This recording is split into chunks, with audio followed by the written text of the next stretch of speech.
Welcome to this edition of Rattling the Bars. I'm Master Booster, co-host with Eddie Conway. And as I always do, I try to update everyone on Eddie Conway's progress and Eddie Conway's condition. We ask that you keep Eddie Conway in your prayers, whatever spiritual medium you identify with, as he goes forward in his recovery and getting his health back. Today we have a remarkable program. The Prison Policy Initiative is an organization that's in the forefront of raising people's consciousness about all aspects of the criminal and justice system, the prison industrial complex, and mass incarceration, the new form of slavery. Through the Prison Policy Initiative's research, people are made aware of how these blood-sucking institutions are exploiting and oppressing people, but more importantly, how people can organize and advocate to change this exploitation and oppression. The webinar Fighting Jail Expansion is such an example. Nola Wan, Director of Advocacy for Prison Policy Initiative, hosted a webinar with 5 remarkable women who offer strategies and tactics on how they effectively organize to stop the expansion of jails and prisons within their community. The webinar is a textbook example of advocacy and organizing and can be used to raise people's conscience on how to be effective in doing both. The Prison Policy Initiative has always did outstanding research, and it's through their research that this particular webinar has come into existence. The Real News and Rattling the Bars is thankful to the Prison Policy Initiative for allowing us to be able to share this webinar with our audience. We hope that in doing so, it will spark a purifier of consciousness and cause people to become more focused on organizing and advocating against injustice everywhere. As one of the women said, it's nothing more powerful than the power of the people. And this reminds me of when the Black Panther Party first came into existence. One of the slogans that we had was all power to the people. So we say all power to the people and thank the Prison Policy Initiative for giving us this opportunity to share this remarkable webinar with our listeners and viewers. In closing, we ask that you continue to support Rattling the Bars and the Real News. It's because of your support that we're able to bring this type of information to you. Thank you very much and enjoy.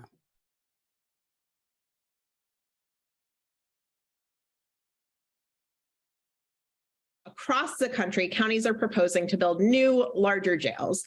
Community groups, organizers, and activists have successfully pushed back on a number of these proposals. However, they often see the proposals being reinitiated year after year, causing them to focus resources on defensive fights and having less time to push and explore progressive reforms aimed at reducing the number of people incarcerated. Today, we're going to talk to organizers who've successfully pushed back on proposals to build bigger jails and explore an alternative strategy aimed at pausing the year-end and year-out fights to prevent counties from moving ahead on jail expansion. We're also hoping to have time to discuss how records requests, technical challenges, and interventions in jail assessment processes and analysis of such assessments can help in these fights. I'm just going to double look at the poll results now and share the results with you all. So it looks like a number of folks here are here because of a general interest in the topic, but also a good proportion of you are in counties where a new jail is being proposed or where you've actively been involved or are engaging in a jail fight to stop a jail from being expanded or constructed.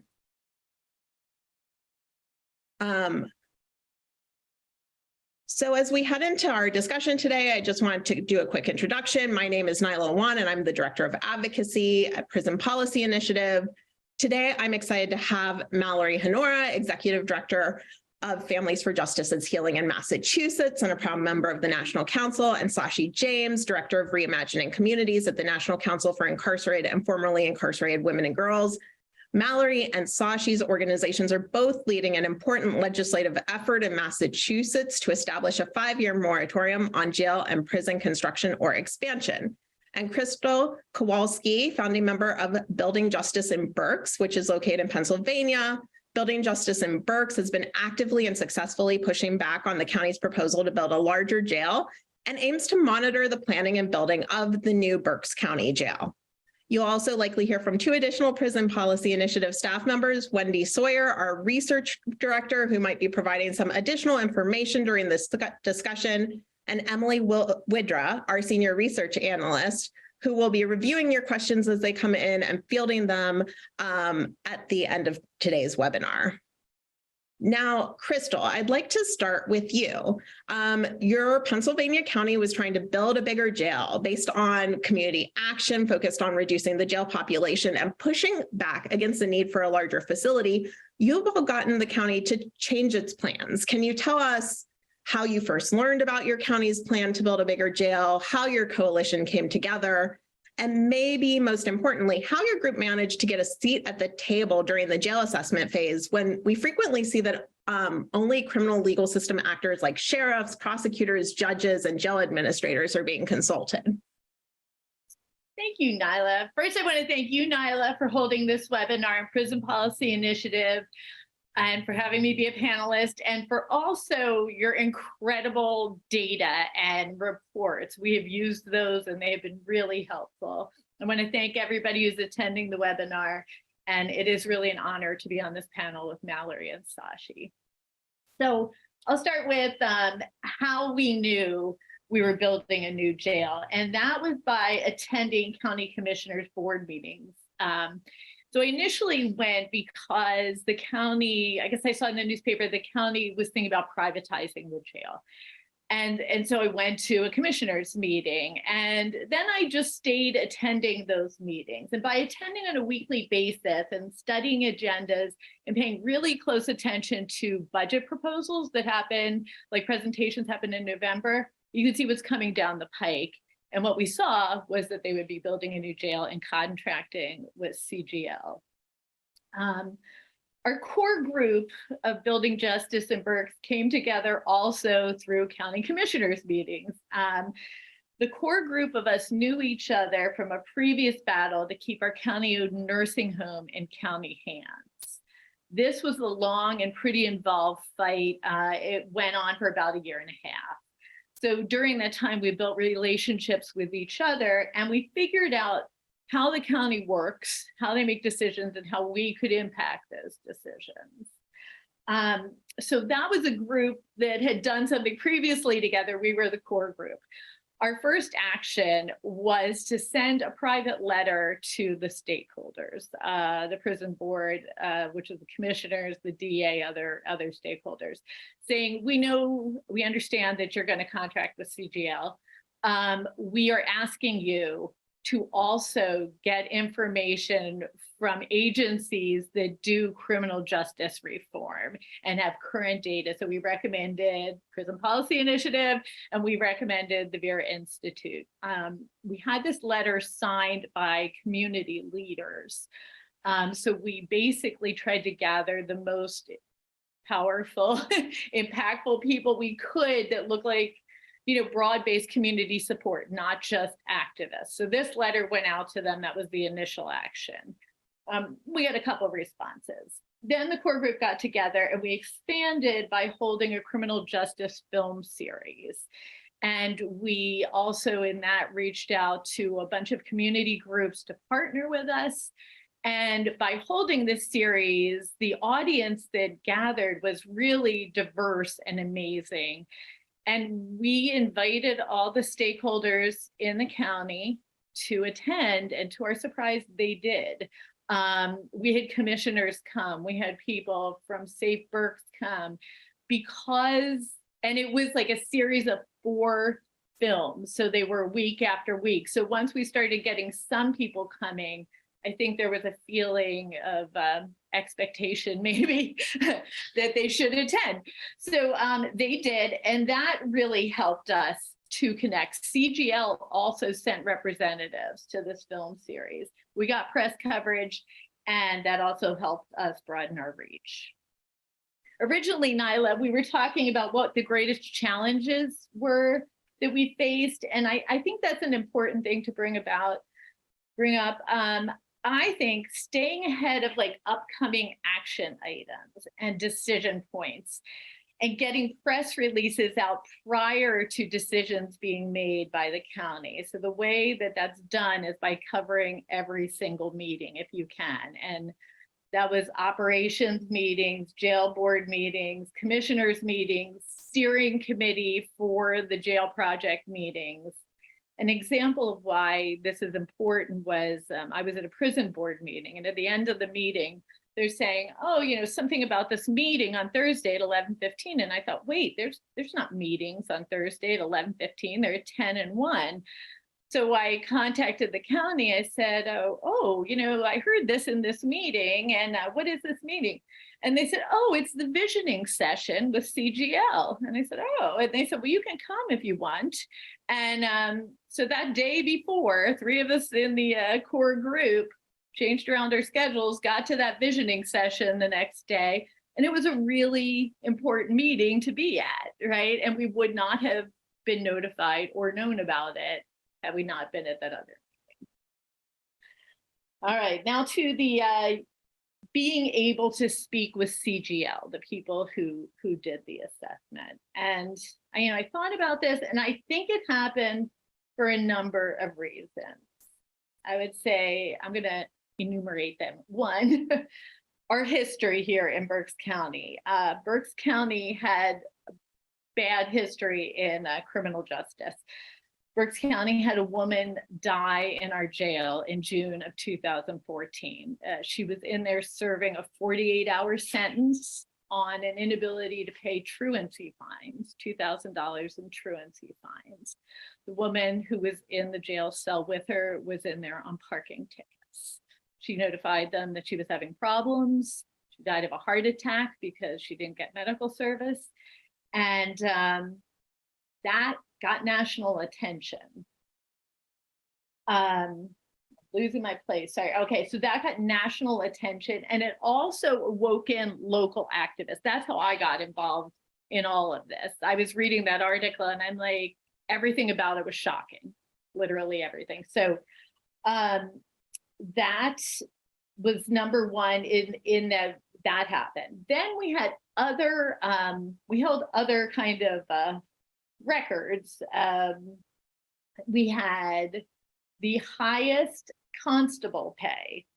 We had the highest amount of non-traffic cases in one MDJ's office.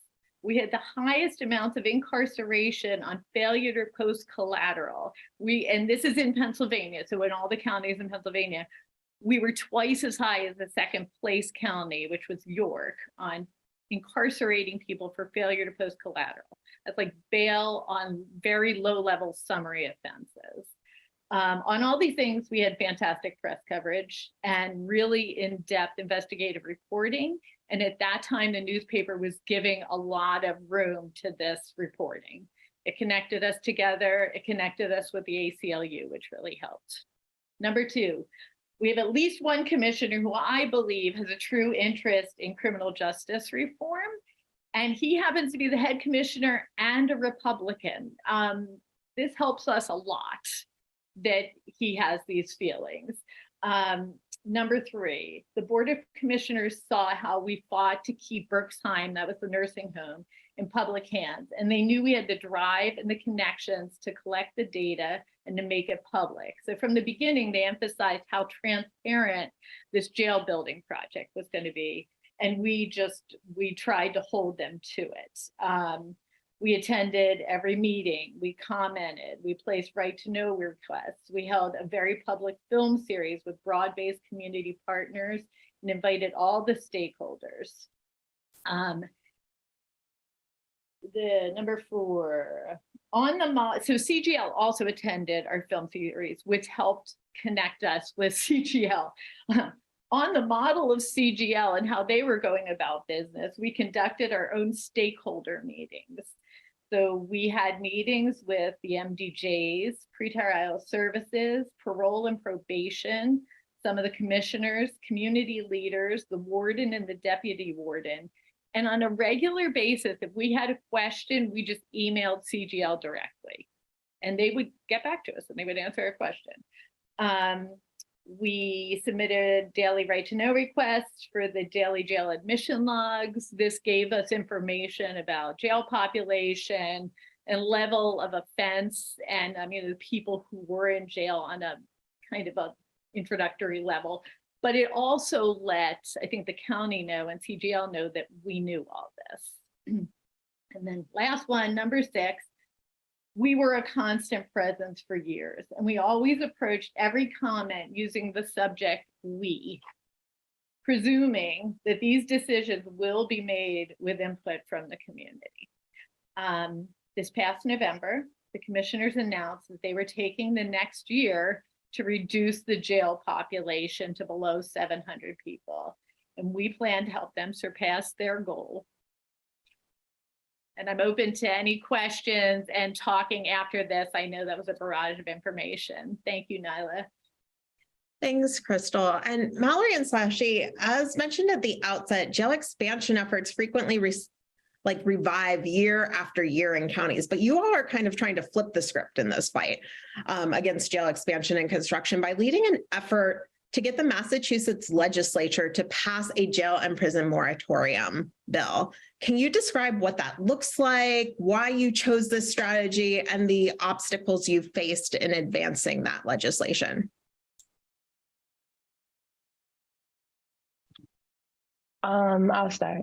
So my name is Sashi, and I'm with Families for Justice Healing International Council. And we wrote the moratorium bill following the leadership of formerly incarcerated women. Our organization is an abolitionist organization that's founded by formerly incarcerated women. So it was founded inside of a prison. And we do believe that they have the vision and that we follow their leadership. And so formerly incarcerated women directly impacted women wrote a prison and jail moratorium bill because, one, we tried many angles, which was like write letters to the board of directors of HDR, who actually has the contract in Massachusetts for the women's prison, but we tried to have conversations with architects.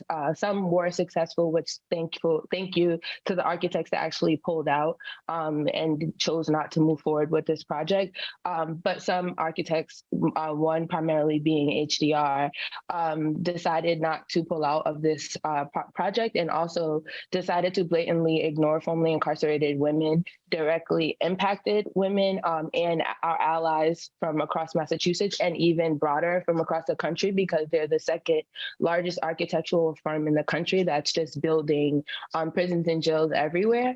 And so we wrote a prison and jail moratorium bill because our first attempts were just being ignored. And the prison and jail moratorium bill is a 5-year pause on all construction on prisons and jails for 5 years, which we believe that it will, first, we believe that this could be a beautiful model across the country because, one, it's exhausting to keep fighting prisons and jail construction we don't have the capacity as the people. We're trying to heal people. We're trying to create I'm going to scale back. We're not trying to create what different looks like. We are creating what different looks like. And that takes a lot of our time and energy and everything in itself. So to continue to fight prisons and jails, construction, where we know that if they build a bed, they're going to fill the bed. It's exhausting. And so the prison and jail moratorium bill gives communities like mine, which I live in Roxbury, which is primarily a Black and Brown community. It just happens to sit in the most incarcerated corridor of the Commonwealth of Massachusetts. And so we know that this new prison and jail is only going to impact communities like mine, and it's just going to cause further harm. And so 5 years looks like we'll be able to just have like a breathing period of like, look at all the beautiful things that we're creating that $50 million can actually go towards versus why would we be spending $50 million on a new women's prison? And like, in addition to saying we want a 5-year moratorium, we're also saying that because in Massachusetts, it's like a plan to spend $200 million on new women's prisons, like over the next 10 years. It might even be 500. I've been saying so many millions of dollars that's not getting funded to us, but to DOC and all these architects to build prisons and jails. So I apologize if that number isn't completely accurate, but we're also challenging and saying that the amount of money that you're planning to spend on prisons and jails over the next 5 years, you need to give that directly to the communities that are mostly impacted, that would have been impacted once we get this prison and jail infrastructure in place, moratorium in place. The beautiful process of it all is that we know as movement people, there's no power greater than the power of the people. And the power of the people in Massachusetts has spoken. We did a 90-mile walk across Massachusetts, which was like just a raising awareness walk where we talked to people that were not impacted by incarceration and actually had yard signs in their community that said back the blue. And it was so funny because like in our community, it's like the total opposite. You know what I mean? Like here's a community where you see grass, trees, and like happiness. And then you go into our community where it's just like a gloom. And you can see like, we're like, keep the police out. And then they're like, no, we want the police. And it's like, well, obviously we can see where resources are lacking. And why shouldn't we be creating what different looks like? But out of the 90-mile walk, we were able to shift the conversation from yes to building new prisons or even backing the blue to like saying, you know what, we need to be giving communities what they need. And a jail and prison is only going to cause more harm. And it's also setting us back generations and decades and just beyond, because it's not, when you talk about building a new prison, you're not talking about my generation, although my generation is impacted, but you're also talking about my daughter, you know, my daughter's daughter, my daughter's daughter's daughter, because that building is not going to just get destroyed out of nowhere, you know? And so that's where we're headed. And we have a beautiful infrastructure, which we call Reimagining Communities. And so I love the fact that like, when we talk about creating what different looks like, everybody's like, oh, well, why should we have a prison and jail moratorium bill? Because why don't you want to build a new prison and jail? And like, what should we be doing instead? And like, the answer is that we should be investing in communities. Like, if you see a problem, invest in it, figure out how we can respond to the harm and create healing. So that way we know that if you create a healthy, thriving person, that they can go off and create healthy, thriving communities. And that should be our only focus. And I'm going to kick it to Mal in case you would like to add something. Sure. I think I can, so I don't know if we're out of time. I can definitely answer in the next question. I was going to say, if you want to take a few minutes, please go ahead and take a minute. Okay, awesome. I mean, Sashi, you said it beautifully. I think the only thing I would add is, you know, we have the dubious distinction of MCI Framingham being the oldest operating women's prison in the United States of America. So what we're saying in our organizing is empty MCI Framingham, close it forever, and never rebuild or replace it. And so when we talk about conditions of confinement, we're led by women who have lived in some of the oldest, most decrepit, most disgusting prisons in the United States. They survived that. And they know that any building anywhere is going to become that same level of devolved and disgusting. And the harm that happens is both physical in the environment as well as cultural, right? Everything that women go through when they're separated from their children, all of the sexual violence, all of the abuse that our incarcerated community experiences. So for us, as Sashi mentioned, it's really talking about what else is possible, what different looks like. So the prison and jail construction moratorium does leave room to make needed essential repairs for the quality of incarcerated people's lives. What it prevents is massive construction projects for the purposes of doing exactly what Sashi said, which is extending the capability of that building to incarcerate people for 150 more years. And there's this in Massachusetts, and your states probably have, you know, unique histories as well. We have a record of county leaders meeting in the 1870s, talking about what they should do for incarcerating women because it's not safe to incarcerate women with men. And the best thing that they could come up with was building MCI Framingham, the women's prison. So part of our organizing has been 150 years later. Shame on you if the best thing you can think of is another version of MCI Framingham, right? Like, we refuse to accept that. We won't go along with that.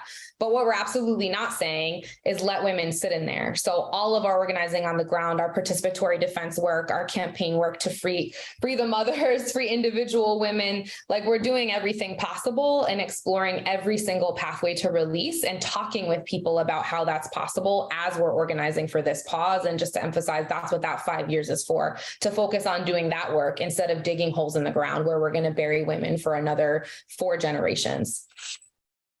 Nyla, if you don't mind, I just wanted to add one more thing. I'm really sorry. This question gets us going.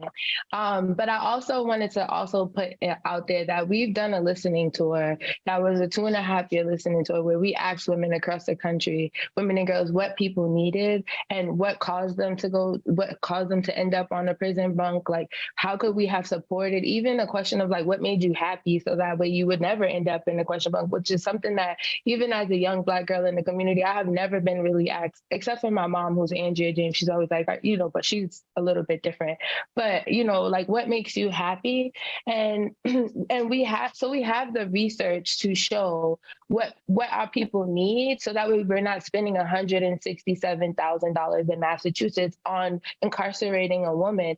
And the most important thing that I always lead with is that when we did our listening tour in Massachusetts, one of the things that came out of the listening tour, which as a mother, it hits me so hard, is that the number one reason why women are ended up incarcerated in Massachusetts is because of lack of access to affordable housing. And so I like to always emphasize that 82% of those women are mothers. And so when you say that a mother doesn't have access to affordable housing, we're also talking about children. And then we're also thinking about the most vulnerable thing you would do as a mother to be able to ensure that your child has access to housing or food or just basic needs that most communities have that ours does not. And so when you talk about spending $167,000 a year to keep a woman incarcerated, and then you think like, for me, I pay about maybe $28,000 a year for housing. The numbers are not adding up. And like, that's like literally 4 or 5 women that we could provide housing for if we actually focused on what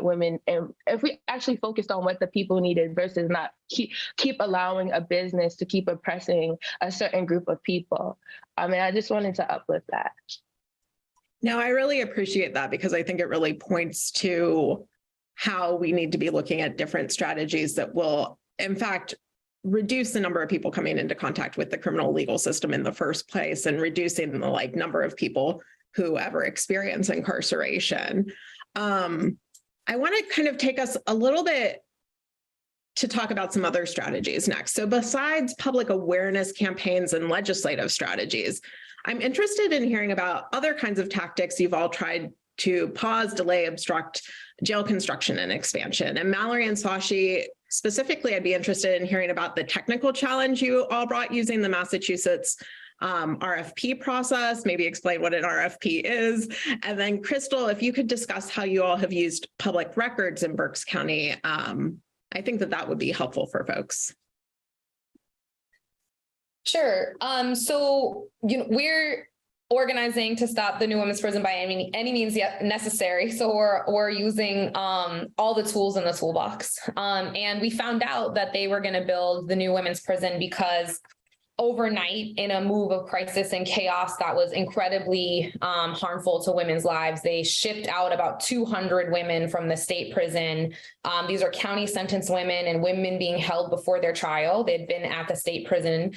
They moved those women to South Bay, which is a county jail. And we immediately raised the red flag about that and said, why is this happening? Women weren't notified. Their families weren't notified. The community was not engaged at all. What else is possible besides trapping women in yet another jail, a jail that's locked down for even longer, and also terrible conditions. And through that's how it got exposed that this, just months later, an RFP came out, a request for proposal. So it's like the bidding process for companies to win the contract to do the first phase of the work. So I think that's another thing that I would say is like, anytime you can intervene, even if it's already in process, like you should do it. And if there's shovels in the ground, like, get your people together for some civil disobedience, right? Like, but in any case, in every phase of the process, there's like hopefully an intervention that you can find. So the first phase in Massachusetts is a study and design phase. It's still incredibly expensive, $550,000. And like Sashi mentioned, what grassroots groups can do on the ground with that money is far different than what these multi-billion-dollar, sometimes global companies can do just business as usual. So we're talking about HDR that was awarded this contract, built 270 jails and prisons in the United States. Absolutely directly affected people are trying to hold them accountable for profiting off our people's suffering and bondage. And so that's ongoing. But in any case, in Massachusetts, and I'm sure where you are, there's like some laws and statutes that govern how you have to advertise these projects. And they very often don't follow them because this is an old boys network where they're trying to give whoever they want to give the money to, or they're trying to do it as quickly and as expeditiously as possible and cut out the public from any feedback, right? So we did some research on what the state statutes are. And in fact, there's this old part of it where you have to list the request for proposals. You have to publish that the job was announced in multiple newspapers. And so we have a crew of allies and supporters to help us do this type of research. We did the legal research. We had folks look in all the newspapers when it was supposed to be published. They didn't follow the law. And so the way that you file a complaint about that in Massachusetts is with the Attorney General's office. We had no idea. We know that the Attorney General is a top cop. We know she does some consumer stuff. We're like, okay, whatever. But as it turns out, there's something called a bid unit office that is responsible for oversight for how these contracts are distributed and awarded. And it's actually super important. And some of you might already be engaged in this work because it's also a massive racial justice issue. So in Massachusetts, the overwhelming majority of all state contracts go to white-owned companies. So it's a major, there's tons of issues in this area, no matter which way you look at it. Anyways, part of the reason why we want to pass the jail and prison construction moratorium is because this takes months of energy and effort to figure out how this works. So formerly incarcerated women with incarcerated loved ones, community members are like sitting at a table in our office, like with our computers open, literally teaching ourselves how the process works in local government to get from here's their vision, their plan. And by the way, you should read it anyways, because reading the state's language about what they want to do with our people, like really grounds you in why we have to be on point about our resistance at every step in the way. They're trying to build this as a trauma-informed prison, like all these disgusting words that we know is just synonyms for suffering and harm, right? It's just business as usual in a different building. So in any case, we learned a lot about what they were planning to do, and we had to teach ourselves the process. But what we were able to do, we were right. It was as plain as day that they did not follow the law. And so interestingly enough, what they did in order to not have the ruling and again, I'm sorry, I should say that in Massachusetts, the agency that governs that manages these projects, it basically has a project manager role, is called the Department of Capital Asset Management and Maintenance. So you and your team can figure out which of your state or local agencies actually does the day-to-day work of pushing these contracts. It's likely not your Department of Correction or your Sheriff's Department. There's another agency that's managing the land and managing the water issues, et cetera, all points of where you can push, but they very clearly didn't follow the law. And so in order to not get a ruling from the Attorney General's office that they were out of compliance, they actually withdrew the bid. And that bought us months and months and more time.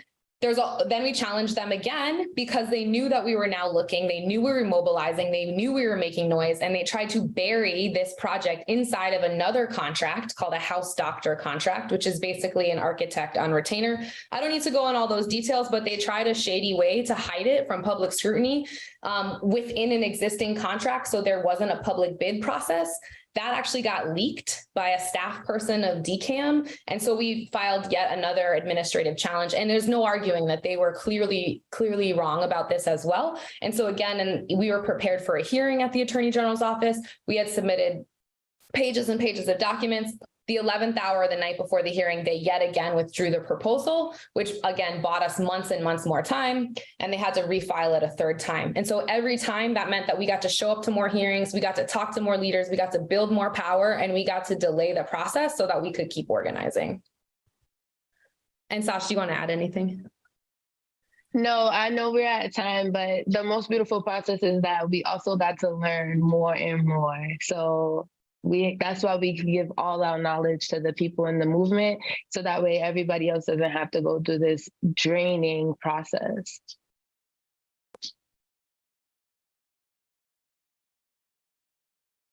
That was amazing. I was so involved with what Mallory and Sashi were saying that I forgot the question. So right to know requests and how they impacted the fight. Was that it?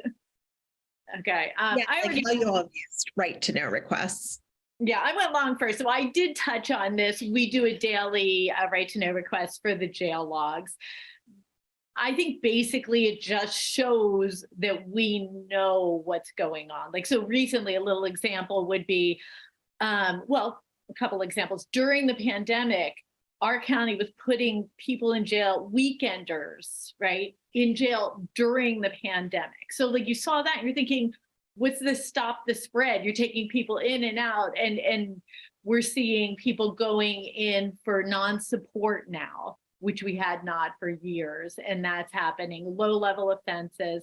And Sashi mentioned, you know, it's exhausting. It's exhausting work to have to just like every single day put this in, but you know, if you don't do it and they don't feel you watching, that it's going to go back to the way it was. Great. And Wendy, I think maybe you have like something you can briefly add about how we saw one other partner organization in Michigan use public records requests. Yeah, that's right. Some folks from Otsego County in Michigan reached out to us when, for the umpteenth time, the county was trying to push this new jail. And they reached out just sort of like for some kind of outside perspective. But it was very similar to like Crystal, the way you described your coalition. It was just folks who were very new to the issue and were just going to meetings and trying to figure it out. But they had an attorney amongst their numbers who realized that they could do a public records request because they had this argument they were using to try and justify or rationalize having a bigger jail, which was, oh, we've got like 1,100 outstanding warrants, as if all these people are roaming the streets and are so dangerous. So they actually did a public records request to see what those outstanding warrants were for. And a ton of them were just bench warrants that were a million years old, that were for, you know, someone missed a court appearance, so there's a bench warrant out. But very, very little of it was anything that would actually be jailable, especially because this jail was being proposed after the state had just passed all of these sort of pre-trial reforms. So a lot of these offenses that folks were getting arrested for were not jailable offenses anymore. So we were able to kind of break down that list of outstanding warrants and go, okay, well, only this many actually look like they'd even be jailable. So this is no way to rationalize a bigger jail. And I think that was pretty persuasive for folks because that was a key part of their communications strategy in that county. So. Yeah, and I think that what all of this underscores is just the importance of like understanding the rules and the laws in your like county and your state and knowing what different levers there are to pull, because folks have sometimes been able to stop construction by forcing something onto the ballot. Or one other person we talked to actually got communication between the county and the jail assessment authors where they basically were like, oh, the sheriff wants us to actually propose a larger jail, so we should include that in the assessment. And that was used to publicize it and defeat the jail. So, I mean, really understanding what these different mechanisms are, I think, are important because you never know which ones are going to be the strategies that can help you win in your county. Now, again, a slight shift in topic. Mallory and Sashi, when you all were talking earlier, you were talking about, you know, what some of what the alternatives might look like to incarceration. And I know you've worked to like redirect the conversation in that way, away from incarceration and one that's directed towards alternatives. Can you talk a little bit more about the sort of alternatives to incarceration people should be thinking about and advancing, and how kind of the shifting the conversation in that way fits in with your strategy? Well, I like to think of it, and this is just from like a visionary perspective and like a person that is on the ground and directly impacted. I like to think of it as not as an alternative, but as preventatives. And so, like, what can we be exploring that does not include incarceration? So, like, for an example, we're actually working on the ground, and like, I'm not going to say that it's only us, because we have a beautiful infrastructure that is called Reimagining Communities that was created through a listening tour from across the country. So it's not only the National Council's work, it's not Families for Justice Healing's work, it's the people's work, because we really got on the ground and listened to what the people said that they wanted. And then we created an infrastructure that really addressed the root issues of what even had people land on a prison bunk. And so, for an example, there are crisis response teams where we know that in Massachusetts, we're working to create every 4 blocks, we're going to have a crisis response crew that if there's any mental health breakdown, mental health issues, or anything and beyond that are just day-to-day issues that need to be addressed, the crisis response team will be able to provide that resource to the people. But in addition to that, they're not going to be people that come from other communities. They're going to be people that are from that community. And we know that if we have people that are from the community responding to people that are in the community, you will get a better outcome immediately. You have a better chance of de-escalating situations. You have a better chance of just preventing situations. You have just a better conversation with people that you know and you can trust. And then even beyond, we have the basic income. We have basic housing. We mentioned earlier that the number one reason in Massachusetts that even ends up to have women have any interaction with incarceration is because they don't have access to affordable housing. We have a basic housing program where we're providing housing for women that have children that just need a place to stay, and they can feel safe, so they don't feel like they have to take from Peter to pay Paul or whatever. You know, you can actually pay your rent, feed your children, and survive. We're in speaking of surviving, you know, the community that I live in, we have been in survival mode forever. And this is what is leading us directly to incarceration, right? Because of the pain, the suffering, the oppression, the visions the unheard visions that people don't want to believe in. And so while we're creating all of those things, you know, we're really allowing women to just live in the community. And I mean, like, how beautiful is that to actually see women that have been directly impacted, oppressed, struggling to take care of their kids, fighting to keep their kids, rebuilding their relationship with their kids because they were incarcerated on a prison bunk and were separated from their children, and now they're reestablishing their children. But now they don't have to worry about all the things that would have landed them into prison, because all they need to worry about is focusing on healing. And so we're giving communities the tools that they need. We have 3 hydroponic farms. One is in Pittsburgh, one is in Roxbury, which got landed a couple of weeks ago, which will be able to teach people how to grow vegetables, and then we'll be also giving the vegetables away for free. That's responding to food justice. I mean, we have so many infrastructures, and it's not only us.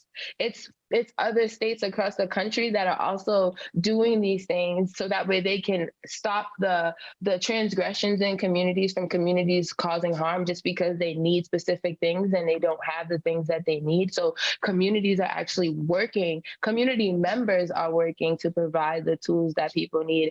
And you know, I was on a call the other day, and we were just talking about like what communities need and like the different infrastructures or whatever, what people need. And one of the things that came out was like, you know, welfare versus basic income.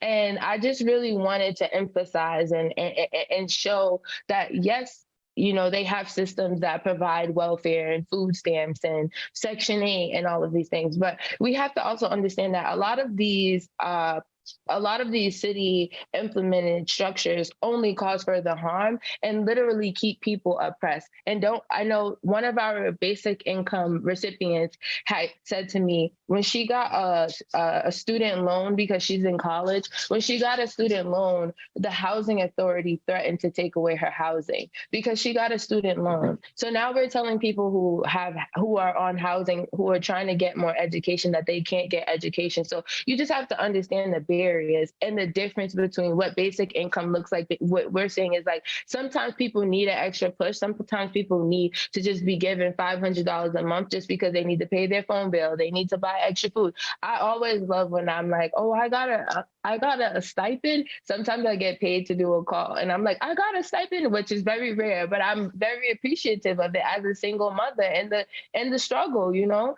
And so many other people are appreciative of that. And that is very different from you asking a person for their social security number, you having all of the, you know, restrictions on the way people should and should not spend their money, or you just having restrictions on how much education they should get. And so we're really just trying to figure out, and we are figuring out what we can do to support the people, build the people, empower the people, and just be all about the people and not create systems that cause further harm. And that means that we have to dismantle the current system that we have and build a system that is for all people and not a specific class of people. And is this a perfect time for me to just jump right in with my Free Her Institute? Because you know I'm really proud of that. And speaking of creating what different looks like, the National Council Feminist for Justice Healing, the women in the community, we're working to create a space where women can work on policy, research. They can go to a space where it's like we can cook breakfast together, we can train each other, we can just exist. I always use this as an example, but I want to say this. So in Massachusetts, I learned that there is a retreat. It's like a retreat area for police officers. So when police see, it's called Academy, like Police Academy or something like that. Maybe I'm mixing the name up with Chicago, but the police academy that they had built in Chicago, HDR also built that. But anyway, so they have a center where if they witness maybe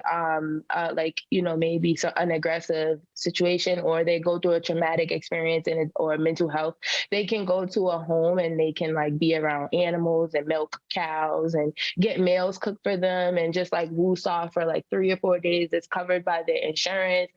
You can go whenever you want. It's like a small grant that just covers them. They cook, they get separated from their family. They just like take a deep breath.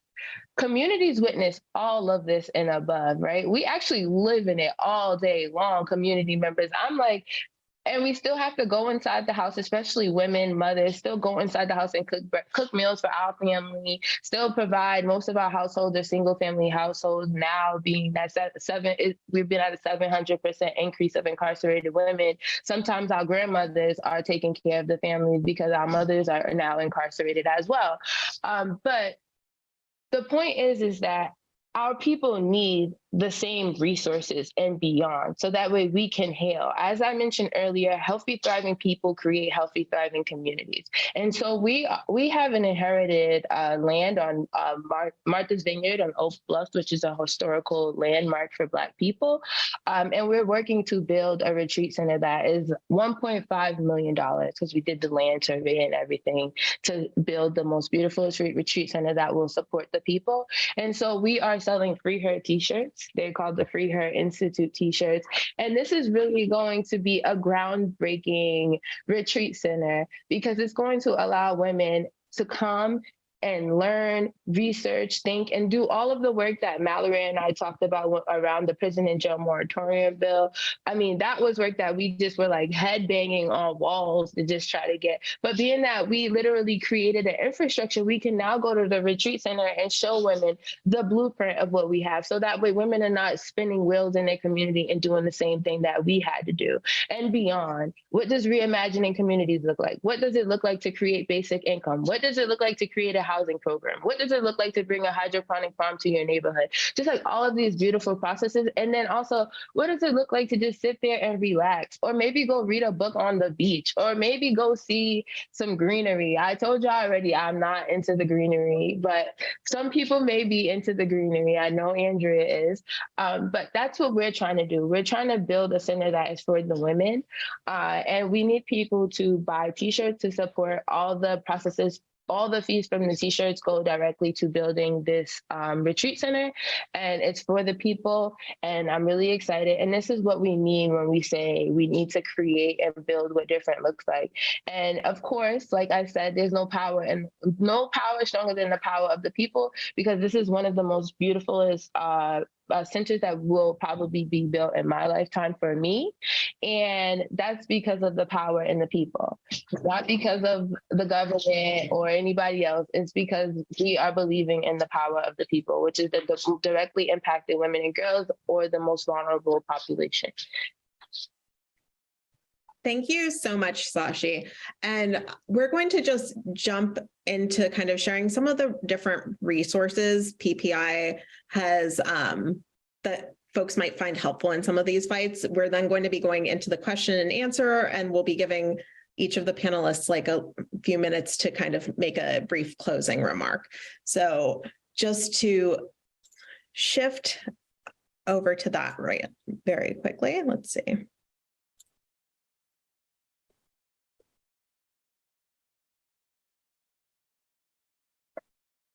So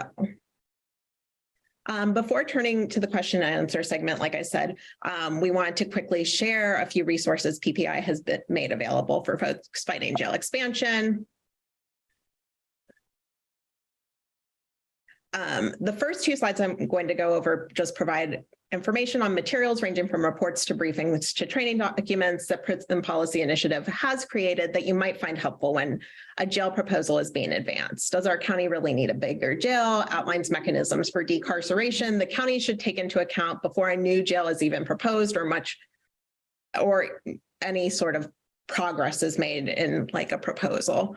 Smoke and Mirrors provides an in-depth look at a jail assessment report completed by a private group asserting that a Michigan county needed a new jail.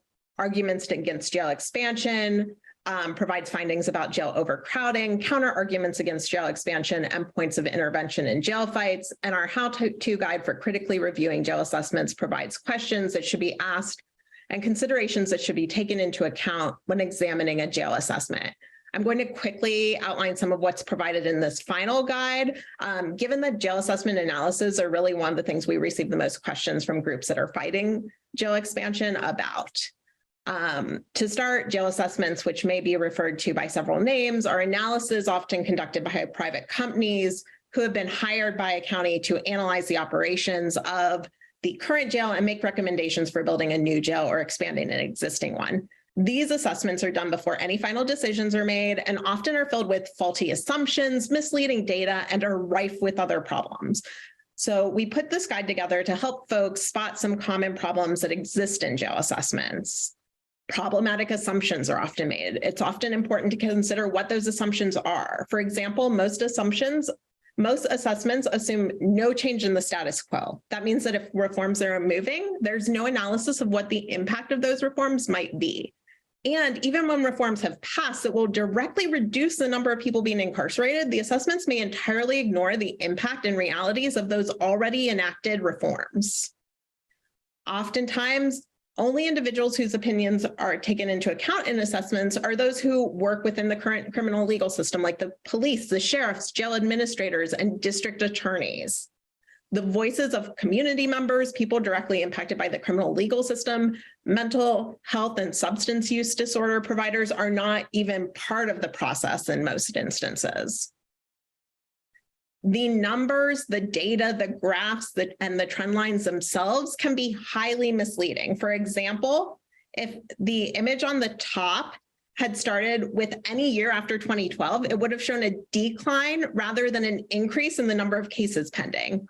Or the trend line on the image furthest to the right of the screen shows an upward trend, despite the final year 2017's numbers being below those of 2008, and there have been a significant downward shift in the final few years on that graph.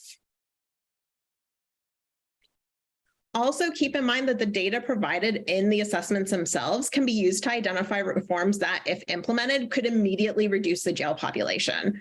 For example, what would the jail population numbers look like if the county were to end reincarceration for technical or non-criminal violations of probation or parole, or enact bail reform and reduce its pretrial population? These assessments are also often advocating for jails that place what should be community provided services available to people with substance use disorders, mental illness, and sometimes even chronic or terminal conditions into the jail. Questions helpful to ask, as well as common themes or problems to look for, are provided throughout our training guide. We're now going to move to the question and answer portions of the webinar. And as we do that, I'm putting up a slide with all of our panelists, as well as Wendy and my contact information. That information is also going to be being shared in the chat. So don't worry if you don't get this down right now, it will be in the chat of the webinar. And Emily, would you mind getting us started with the questions? Sure. So I think the first question we can start with, I'm just going to go like a little bit out of order how they were coming in. But one question we got is, what is the best way for larger organizations to help support more localized movements like you folks have been taking part in pushing back against jail expansion? I think that's for everybody or whoever chooses to answer. It's not specific.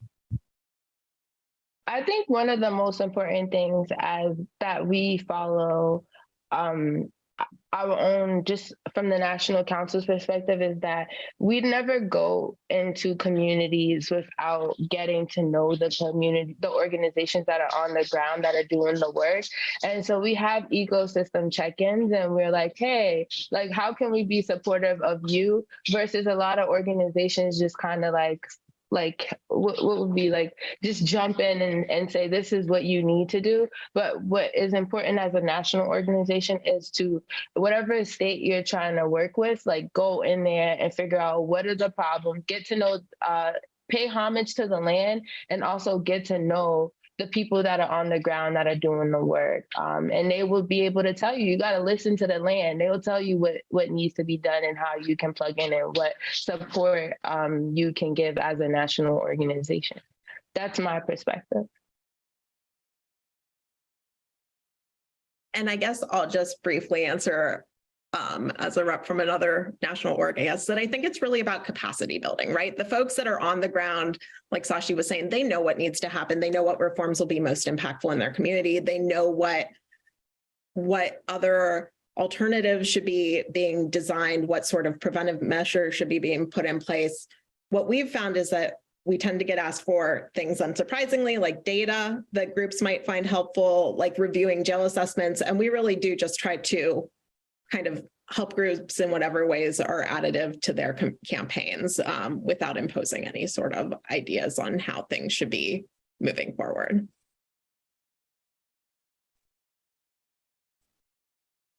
Great, thank you. Oh, sorry, go ahead, Crystal. So I would just say that you do in fact do that. And that's been our experience as a local group, is that the groups that have helped us, Prison Policy Initiative and the ACLU, have really been respectful of like our knowledge and have supported us.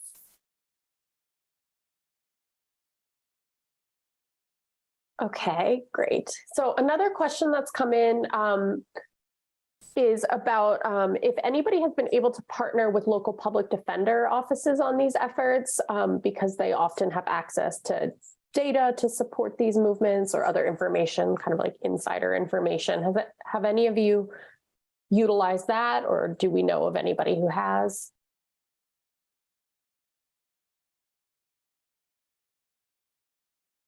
I think that I'll speak to this in a more broad way. I think like individual defense work of our people, either to stop our people from going in or to bring our people home, is like incredibly important. So we're a participatory defense hub here in Boston. So participatory defense is the movement strategy developed by Silicon Valley Debug in California. And then the National Council also helped to increase the reach of this and increase the number of hubs across the country with our Director of Participatory Defense, Justine Moore, training so many of us across the country to use this strategy.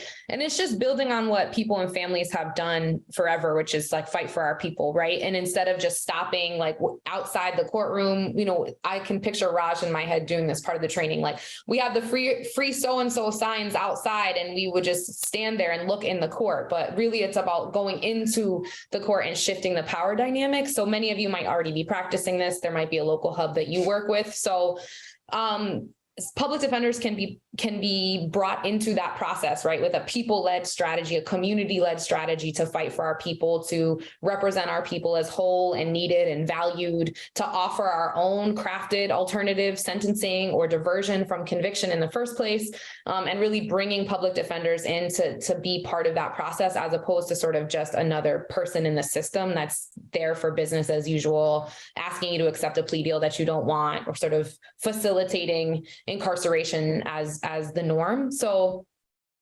one thing that we're thinking about is, what does it look like to have individualized case review for those folks that have smaller jail or prison populations? Every single person getting an exit strategy, right? Every single person getting a plan A, a plan B, a plan C, about how they could come home. And that could look like engaging with law students to help with that review. That could look like engaging with folks that are in other type of law practices to come in and support in other ways. Or that could be really pushing your local defender's office to join you in the resistance to the project, and to show how many people are in on certain types of charges or how they could come home. Anyway, defense work is an incredibly important part of both stopping people from going in and bringing people home. So definitely a strategy that we're using.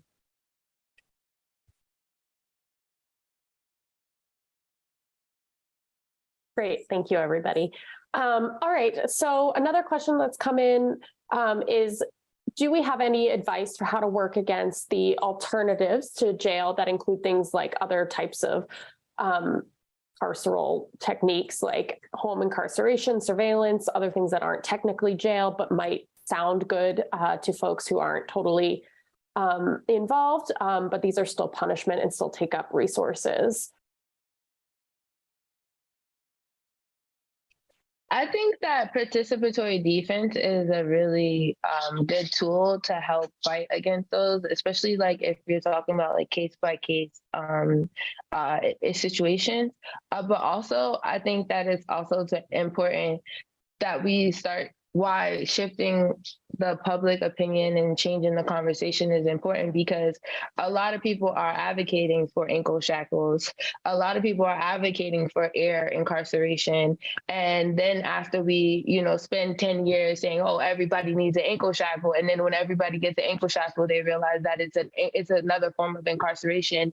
And they're upset about the ankle shackle. And so this is why we need to listen to directly impacted people and the people that are leading the ground. And this is what we say, this is what we're talking about when we say dismantling the system, and not just like putting a Band-Aid on it or turning it to the left or turning it to the right, because it's only causing further harm. We know on my corner right now, they just installed another camera that I'm like, they're just going to watch us go to the corner store, Meanwhile, there's a police cruiser on the corner as well. These are all forms of that system of open air prisons, and it only causes more harm. So that's why we have to watch the bills that we pass. This is why we have to watch the organizations that we support, especially the national organizations that are not really connected to the ground, but think they're connected to the ground, but want to speak for the ground. And so it's important. And that's all. Yeah, that's such an excellent answer and a massively important question. And I just want to affirm what Sasha said. It's just like all of us holding the line that those are not alternatives. So when we say, we do try to answer proactively the question, what else besides a jail or prison? And we are very clear that those are not alternatives that we're trying to build systemically. In the immediate, do we recognize that on individual freedom campaigns that people are going to take certain arrangements on an individual level for their own freedom toward the goal of liberation? Yes. But systemically, are we ever advocating for the expansion of incarceration, either in the open air or in the jail or prison? Absolutely not. And we talk about why that's not it. So some of it is offering what's working on the ground in your community. And what we always say is that doesn't have to be a program that specifically says we are an alternative to incarceration. Free housing is an alternative to incarceration. It is not a jail or a prison. Giving money directly to women is an alternative. It is giving people what they need to live so that they're not entrapped in the system. So we broaden the idea of what's possible. And then I think the other thing that's even, I think, more sort of insidious and something that we've had to like really push around allies is also just shifting the responsibility of incarcerating people to a different agency. For example, the Department of Mental Health. So we know that women have unmet mental health needs who are incarcerated, and just shifting the owner of the building who locks the doors at night to being DMH rather than DOC, the Department of Mental Health. First of all, our members are like, absolutely, we do not trust DMH. Like, they are very clear about their relationships with the Department of Mental Health, right? So we don't have any question about that. But for people outside that are like, but what about this? But what about this? That's also part of it, is that we're not just changing owners of the building. Like, we're really, really exploring what else is possible and what does different look like and pathways out of the system. So it's a really big challenge, but we're in it together, and we're developing what those things look like. So we have offerings to show that other things are possible. And also, just frankly, it's made up. I know I'm going on, but there's loved ones of us, like close members of ours, that come to our women's circle every Thursday that their parole officers insist on shackling them. They are in their 60s. It is just outrageous. Literally, one of our members who we brought home, who the state said she was supposed to die in prison, Miss Angie Jefferson, and her family and community led her fight for liberation. She is home after 31 years to be a mom and a grandmother. She has arthritis and significant, I'm not going to share her health business, right? But her ankle shackle is hurting her, like physically it's hurting her, right? And so it's made up that people have to be on their shackle when they come home on parole. That is something that does not have to exist. We should fight about it. We should get people's lawyers engaged in fighting these restrictive conditions of release. Like, we should, show up and say, as a community, like, we don't accept this, and we want our people home, and this is how we want our people to live, and like, just continue to fight those battles too, because it's shameful. It's shameful that, like Sashi is saying, it's at this point, it's become so normalized that even people who have perfect records of compliance with every other condition are still forced to be shackled, and just people go along with it because they don't have the support or resources to challenge it. So we should absolutely be doing that as well. All right. I think we have time for probably one more of the questions that have come in, but definitely feel free to reach out to the panelists, to everybody here. Where everybody's willing to kind of tackle any other questions that don't get answered live in the webinar. So I think for the last question, I think we'll go with this one, which is about what to do if the decision has already been made to expand a jail or to begin construction on a new jail. Is there anything left to do? What can people do? Where should they be looking for next steps? It sounds like there's a specific situation in California where there's not a lot of opposition to the jail, and so that the folks here are obviously in opposition and trying to figure it out. I don't know, whoever wants to answer that one, please go ahead. I wanted to just say one thing, so we know that the system is doing exactly what it was designed to do. And so they might still build a new women's jail. And it's just, when we talked about the prison and jail moratorium bill, one thing that we didn't mention, Mallory, is that through all of our hard work and public awareness, we actually got the moratorium bill passed, and the governor vetoed the bill, okay? So the people spoke, but the governor just was like, I don't really care what people said, it's what I want. So that shows that the system is going to do what they want to do regardless. And one of the beautiful things that our founder, Andrea James, said, also my mom, she said that if reimagining communities is so important, and giving people the tools that they need so that way we can create healthy, thriving people, so they can create healthy, thriving communities, it's so important because, yes, if they go build all these new prisons and jails, imagine a world where, like in the Planet of the Apes, we have given our people all the tools of success that they have needed, that they won't even have any interactions with the police and jails and prisons because they have what they need to be successful. And so the prisons and jails will be just like these, like she had a vision of like these green trees just growing over it and just like, being all rotten because nobody's in there. Because we've given the people what they needed. So this is why we are on the ground creating the tools and giving people the tools and the infrastructure that people need, so we don't even have any interactions with jails and prisons. So I'm really sorry in California that y'all are at a space where it feels like y'all have nowhere to turn. But the best place to turn is to the people and figure out what can we give to the people, so that way they're not even going into the prison and jail. And then we start to talk about clemency, so that way we can bring our long timers home. And I want to uplift Miss Angie, because Miss Angie was incarcerated to die in prison, right? But she's home right now, and she was just on participatory defense with us last week, and she's probably gonna be on with us this week. And like, we have beautiful conversations. So don't ever think that if your family member or loved one is sentenced to die in prison, that there is no avenue for them to come home, because there is always a space for them to come home. You just have to fight, and you have to just keep chugging along and have faith. And that's it. And just remember, the system is going to do what it's designed to do. And that's why until we dismantle it, we have to create our own system. Yeah, absolutely.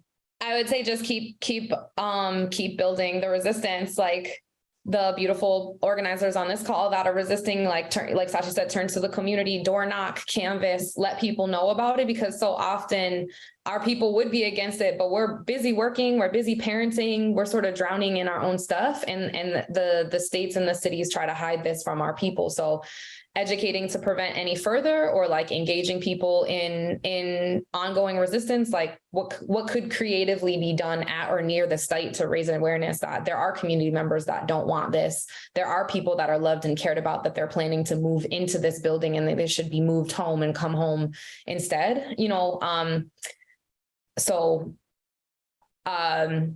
yeah, I keep going for sure. Yeah, and one thing that I was taught is that, so if we don't fail, but if they do build a prison and jail in that state, and we keep going and shifting public awareness and having people, move towards what different is, we have to remember that the organizing we're doing is impacting generations, 7 generations forward and 7 generations behind us. So yes, this year they built a new jail, but if we keep going and keep fighting, next year they won't build no new jail, and the year after that, and the year after that, or the generation after that, that might be the last jail that they might ever build in the history of jail building. So we have to have faith. I love that, having faith. The other thing that here in Berks County, people are like, well, why do you think the commissioners sort of changed their mind a bit?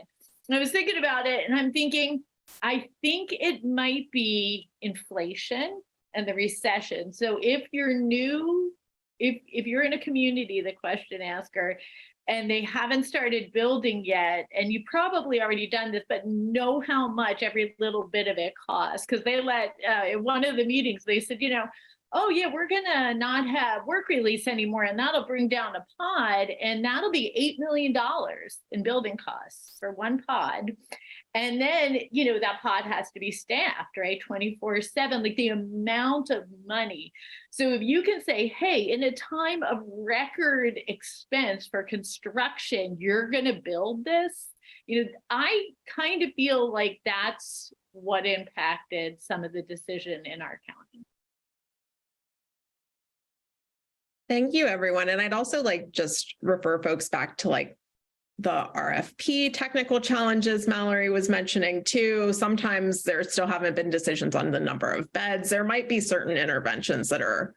And I'm so sorry, I just put in the chat. I don't know where don't forget about the architecture firms that probably have an office in your state, and the construction companies, and so our union siblings could be a source of power, right? Like the union member to union member, how do we communicate about actually the people that are building the walls and pouring the concrete? Individuals are choosing to advance the project, and it's always an opportunity to talk to people about what else is possible, build something else instead. We don't want to take money out of our community members' pockets, and we want to create a vision of what we could be building instead. And so lots of opportunities to talk to all types of decision makers, even decision makers that are showing up to their job site for the day. Absolutely. And I realize we're hitting the time we told folks we'd be wrapping up at. So I just want to give each of the panelists, maybe if you could keep it to like 1.5 minutes. Just share some advice for folks who are getting started or actively involved in fights to stop jail expansion, or any challenges you face that were anticipated that folks might find useful.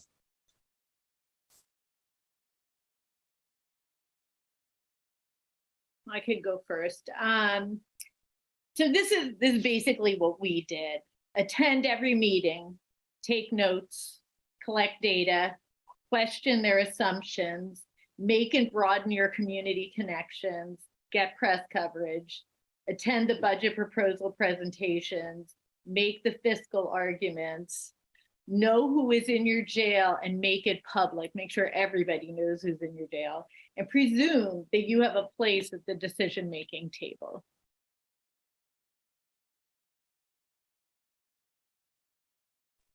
I'll go and then pass it to Sash. I just saw a couple questions, about the conditions of confinement really being heavy on our hearts. We know people by name. We love people in these jails and prisons. They're our siblings, they're our friends, they're our cousins, they're our children. And at the end of the day, like, it's never going to, there is no such thing as a safe prison for women or for people. All of our people who survive, tell us that. And then also the politicians conveniently want to improve these conditions only when it's good or right for them, or there's a benefit for them. It's for years, people languish and try to raise issues and they fall on deaf ears. And it's only when it's profitable or beneficial to the people in power that ever gets addressed. So I would say, as coming from a state with the oldest women's prison in the United States, that DOC is going to DOC in any building we put women in with them. So we're fighting for our women's freedom and we're fighting for what else is possible. And that we're really holding the line around that to bring our people home and showing that we can do it with individual cases and continuing to do it. So, and then supporting each other across the country by echoing what we're saying. So free her, and good luck to y'all, and hopefully you can be comrades, and I'll pass it to you, Sash. No, I really feel like, I'm really happy to have this platform and then also have the solidarity. And I hope that this conversation that we had today reaches people to, one, think about the alternatives that we can think about, or not the alternatives, like I said, the preventative methods that we can take to not have anybody incarcerated. And then also to begin to listen to the blueprint that formerly incarcerated women are giving you. So that is grounded in abolition, that is grounded in the people, and that is really creating what different looks like, so that way we can finally get out into the world that this is not like an imaginary world. This is like really happening on the ground. Like, people are really creating a crisis response team. People are really creating housing programs. Like, all these things are really happening. And, I would love to connect with more people. So if you reach out to the National Council, Families for Justice Healing, like I said, I know that there are people in the community that are doing the same type of work, but maybe in a different shape and form that works best for their city or state or wherever their community. And we would love to figure out what does that look like, because we're all student teachers and we all have a lot to learn, and then we all have a lot to teach. And so I'm excited, and cheers to a future with no jails, prisons, or police, and cheers to a future that is grounded in the healing and well-being and support of all people. Free her. I just want to quickly make a pitch. There's no way to follow all that, but to just question any kind of information that's put forward by the sort of like architects or the construction, whoever's doing these assessments. I have yet to see an assessment where we didn't find some kind of hole in it that we could sort of push back on. So yeah, don't assume that those are written by people more expert than you. And feel free to reach out to other folks, folks here at PPI or folks wherever people, and have them help you read that with a critical eye and try and find some opportunities to push back, because that's very persuasive for folks when they start to see, oh, the experts, mess something up, or they're trying to put one over on us or something. So I think that's a a pretty successful strategy that I've seen folks use. Obviously, it's only one of very many, but it's something that, you know, we here at PPI can also help with. So that's my pitch. Amazing. Thank you, everyone. And thank you, everyone who attended, for your time. I know we didn't get to all the questions. We had a lot come in. Again, if you have a question that wasn't answered, don't hesitate to reach out to any of today's panelists. Everyone's information was shared in the chat. We hope that this webinar is helpful and will be helpful to your future efforts. Materials shared by our presenters are at the link in the chat and will be shared with you along with the video of this presentation when it is online. You'll see a survey when you close your web browser as you exit, and you'll receive it by email tomorrow as well. Please respond if you'd like to provide feedback or let us know about other topics you'd like to hear about in the future. If you'd like to receive more information from Prison Policy Initiative about future programming or our work, please sign up for our newsletter through our website and follow us on social media at Prison Policy on both Twitter and Instagram. Thank you again, everyone, for joining today. Have a good rest of your day.